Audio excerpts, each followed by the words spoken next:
My name is Thomas Rourke. I'm 61 years old. I served 28 years in the U.S. Army, retired as a colonel, and helped launch Stratnorth Systems, a defense tech company that started out of a storage unit with a whiteboard, one busted server, and 4 veterans with a mission. That was 15 years ago. These days, I sit in a corner office that feels more like a waiting room. My title says Senior Strategic Advisor. What that really means is they trot me out for veteran appreciation events and old donor luncheons. In meetings, they call me Tom if they remember. Half the interns think I'm someone's retired uncle tagging along for the day. I used to be the guy who negotiated defense contracts with 3-star generals and ran blackout drills in 12 time zones.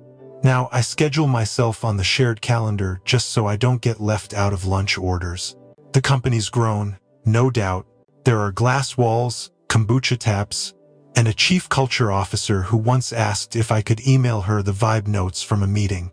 I said sure and never opened the doc. I'm not bitter. Not really. I helped build this place, but somewhere along the line, I became invisible in it. They don't see the uniform anymore, just gray hair and a quiet guy who shows up early and leaves without making a sound. And maybe that's why they stopped paying attention. But I never did. Not for a second. I still remember the day I signed the first lease.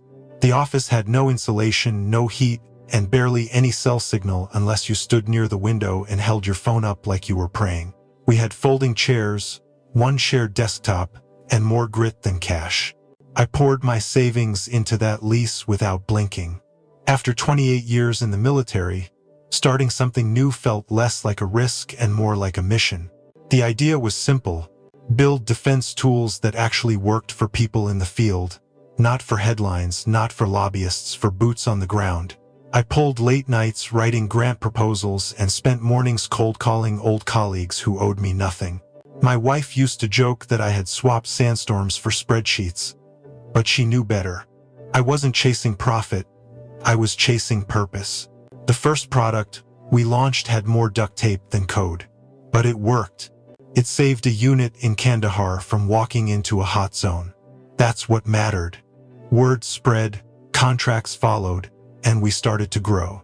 I hired people I trusted, former service members, sharp kids with no patience for bureaucracy.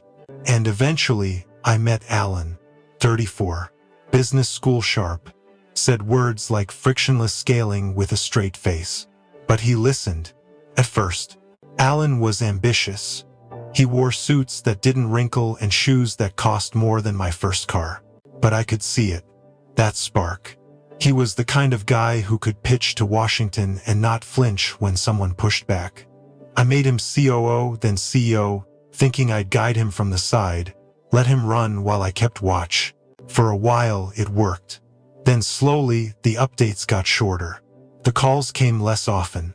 My calendar started looking suspiciously empty.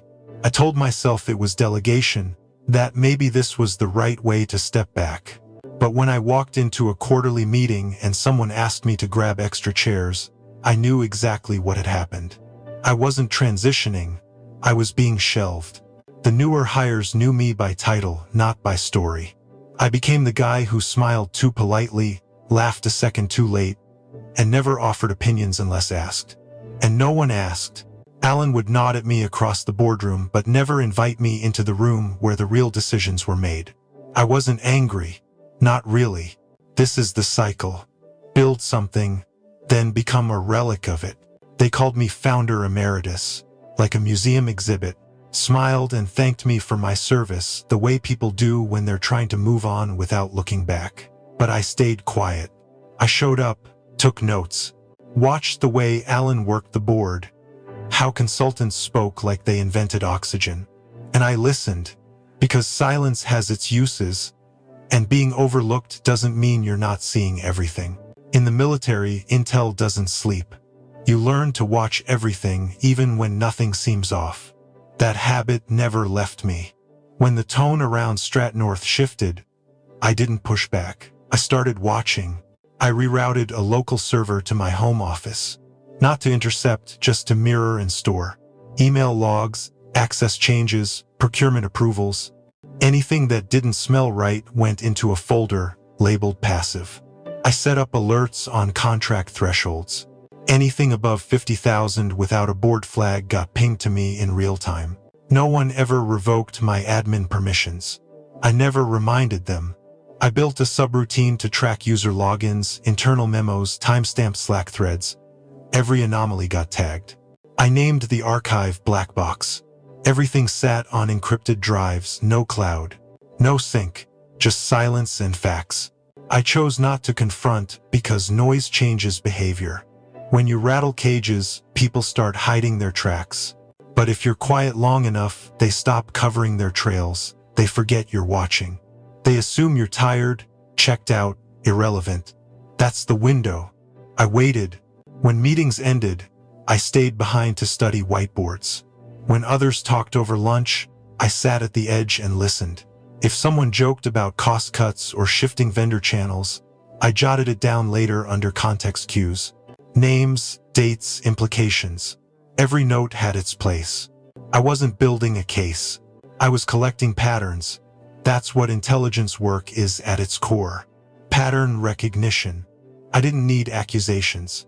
I needed clarity. And the more I logged, the more I saw it. The strategy wasn't sloppy. It was deliberate. Contracts were shifting. Legacy clients phased out. Decision rights consolidated. They thought they were streamlining. What they were doing was scrubbing history. And I was part of that history. They just didn't realize I still knew how to write a mission report. And I was writing one every day, quietly. It started with a vendor contract that didn't look right. The numbers were round, too clean, and the scope was vague. I traced the payment route and found a company I'd never heard of. No office, just a P.O. box in North Carolina and a website built on a free template. The listed contact had no corporate history, but his last name matched someone in our executive Slack threads. That's when I knew. I dug deeper, found 3 more contracts rerouted through similar shell entities, all within the last quarter. Each bypassed standard approval chains, each stamped by the same 2 initials.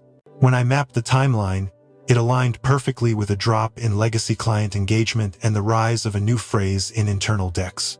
Strategic refresh. I'd heard that one before. It's code for cleaning house. The pieces clicked fast after that. There was a memo hidden deep in a consultant's drive titled Project Vanguard. It laid out an operational restructure aimed at phasing out early leadership roles. Not performance-based, just tenure and optics. In other words, people like me, founders with history, witnesses to the foundation. They weren't trimming fat, they were deleting memory. I didn't confront. Not yet. Fury is loud. Precision is quiet. I logged every slide deck, every Slack thread, every financial trail that pointed to intent. I built a folder labeled Clean Cut, because that's what they were planning, a clean removal, no noise, just signatures and silence. They thought I was asleep. They mistook gray hair for weakness. But I've seen how betrayal works. It never starts with shouting. It starts with a smile and a vague word like realignment. The anger I felt didn't show on my face. It went into structure, into planning, into quiet lines drawn in a ledger. I didn't need to yell. I needed to wait. And when the right moment came, I would not warn them. I would show them the paper. Let it speak.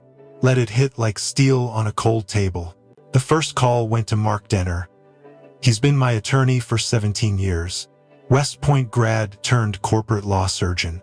Doesn't talk much, but every word lands where it should. I didn't need to explain. Just said it was time to open the contingency file. He answered like he'd been expecting it. We didn't scramble. We moved by checklist. I pulled the original charter from cold storage. The one I filed in a VA basement office the year we launched. It still smelled like toner and mildew. Inside was the clause I tucked away long ago. Founder Authority Override. Section 6.2.4. Valid only if activated with unanimous legacy backing and a confirmed breach of governance. It was dry language. But dry language moves courts. Mark built the framework while I mapped the strategy. I printed off the known signatures, cross-referenced current equity positions, sent 3 messages to 3 people I trusted with my life and my legacy. Each had history, each had leverage. I didn't sell them a story. I showed them the facts. Clean, time-stamped, with a folder titled Reset Plan. No speeches, no anger, just quiet recognition. One of them said I should have pulled this trigger a year ago. I told him this isn't revenge. It's maintenance. That line stuck. Because it was true. I didn't want to burn the house down. I just needed to clean the ducts before the whole place choked. Mark filed the pre-trigger disclosure. Not public, just procedural. We looped in the state compliance officer tied to our biggest infrastructure contract. He confirmed what I already knew. Governance violations would void the agreement instantly. No cure period. 1 bad vote, and they'd trip a $40 million mine. I flagged the clause, printed the page. Mark called it the lever. We finalized the board packet, stamped each page, locked 3 copies in binders marked Executive Crisis Resolution. I added a 4th, mine, with tabs worn from years of planning. We didn't rush the date, we set it with purpose. Aligned with the quarterly summit, timing mattered, so did optics. I reprogrammed the internal calendar through my old credentials. They never revoked the founder key. Rookie mistake. I replaced fluff panels with executive review, swapped the consultant spotlight for board vote prep. No one noticed. They were too busy polishing slides. I added 3 guests to the official roster. Legacy observers. All cleared, all quiet. No red flags raised. The machine kept moving, unaware it was carrying its own reset switch. I signed off the file. Founder authority. Final lock. At home, I sat with the binder on my kitchen table. Lights off. Just the hum of the fridge and the smell of old paper. I didn't feel adrenaline. I felt alignment. This wasn't war. This was order. I wasn't taking power back. I was taking responsibility. They thought they were steering a clean exit. What they missed was the infrastructure I built beneath them. Quiet rules, boring bylaws, invisible protections. I didn't need their permission, just a quorum. And I had it, 3 signatures, 1 clause, 0 drama. That's how real control works. Not with shouting, with paperwork, precise, legal, binding, and ready. When the time came, I wouldn't raise my voice. I'd raise the binder, and that would be enough. Sunday night, I loaded the final binder into a black leather case.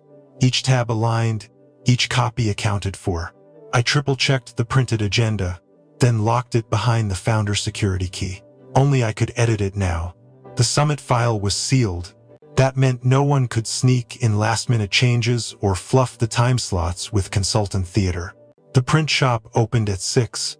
I was already waiting in the parking lot when the lights came on. Inside, I handed over the sealed USB and watched the pages feed through the machine. No colors, no slogans, just clean black ink and legal clarity. I waited while they boxed everything. Every binder labeled, every packet stacked. No room for mistakes. The ballroom reeked of fresh polish and espresso. Staff buzzed around with branded folders and pointless swag bags. I slipped in early and checked the seating. The observer tags were placed where I'd asked. First row, end chairs, Warren, Rena, Douglas. They arrived on time, sat without fanfare. No one recognized them. That was good. Nolan floated through the crowd like a talk show host. Smile rehearsed, sleeves just so. Brent followed, loud as ever, tossing jargon like candy at a parade. They didn't see me in the back row. I preferred it that way. The lights dimmed. The music faded. The show began. Nolan welcomed everyone with smooth words and staged warmth. Brent took over with a mic and a grin. Talked about vision. Talked about the future. Not a single number, just narrative fluff and staged optimism. Then came the slide. Legacy stakeholder optimization. I felt the temperature in the room drop. A question came from finance about equity impact. Brent deflected. A junior VC stood up, eager, confident, asked who would lead the implementation. Brent smiled, pointed at himself and Nolan, then added one more name like it was a joke. Said I'd be keeping them on time. A few polite laughs, then quiet. That was the moment. I stood up, slow, steady. Every eye turned, every breath stalled. I didn't rush. The leather case clicked softly as I opened it. I stepped down the aisle, slow enough to be deliberate. I laid the binder on the main table, looked straight at Brent, voice calm, no need to raise it, because I own 62% of the company. Silence. Not polite silence. Real silence. The kind that vibrates. I opened the binder. Page 1. Founder Emergency Clause. Signed, stamped, verified. Page 2. Equity Ownership Chain. Page 3. Governance Violation Summary. Brent's name in bold next to shell vendor contracts. Page 4. State Contract Clause, circled in red. Then, I read the final page aloud. Resolution 10C. Terminate Brent's advisory contract. Remove Nolan as CEO. Appoint interim leadership under bylaw authority. I paused. Let the words settle. Nolan looked like someone had pulled the floor from under him. Brent didn't speak. Couldn't. From the first row, Rena's voice broke the silence. She told Nolan to sit. He did. Warren didn't need to say a word. His presence spoke enough. I turned. Walked back to my seat. No smile. No speech, just control. No one applauded. No one needed to. The message had landed. Brent's voice never returned. Nolan stayed frozen in his chair. The stage lights felt colder now. I watched them realize the truth. The company had never left my hands. I just waited, watched, documented. Behind them, the summit screens still showed their polished slides. Words like transformation, evolution, leadership. I didn't bother to erase them. The room already knew what had changed. Afterward, we moved to a smaller room. No music, no branding, just chairs, paper, and the sound of signatures. Marcus dialed in. Read the resolution line by line. Legally, clearly. Brent asked to speak. I told him he'd have counsel. He left with security at his side. It took less than 3 minutes to lock his accounts. Less than 1 to shred his badge. Nolan tried bargaining. Tried offering me a ceremonial title. I let him talk. Then I told him he might have a role if he stopped talking. He did. We named Claudia Mahia interim CEO. No ego. No applause. Just a nod. Then work began. I sent 1 email. 5 paragraphs. No adjectives. I told staff what happened. What wouldn't happen again. Who was accountable. No flair. No slogans. Just truth. And I meant every word. I didn't go out for drinks. I didn't give a speech. There was no victory lap, no press release, no dramatic walk across the stage. I just sat in my office for a while, watching the sun shift on the glass. The noise had passed. The silence felt earned. Claudia came in quietly, asked where to begin. I handed her the folder marked transition. She didn't smile or brag, just nodded and got to work. That's why I chose her. 10 years in the company, never once chased a spotlight. She understood that leadership isn't volume, it's weight. I wrote a single email to staff. 5 paragraphs. Clear, direct, no fluff.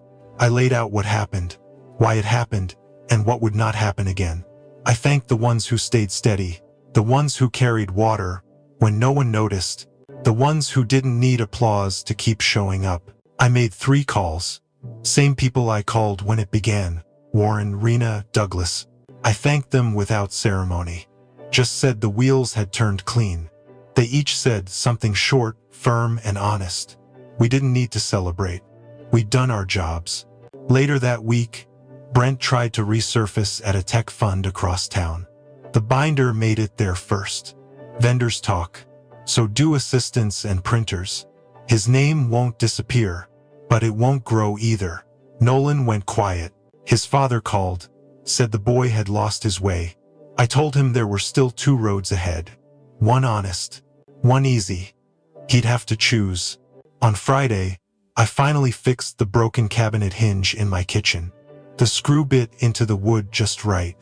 That sound meant more to me than any applause. I brewed a fresh pot of coffee and sat by the window. The house was quiet. So was I. Looking back, I should have seen it sooner. The jokes, the silences, the little signs of erasure. But maybe I needed to wait. Let them believe they'd already won. Let the noise cover their tracks.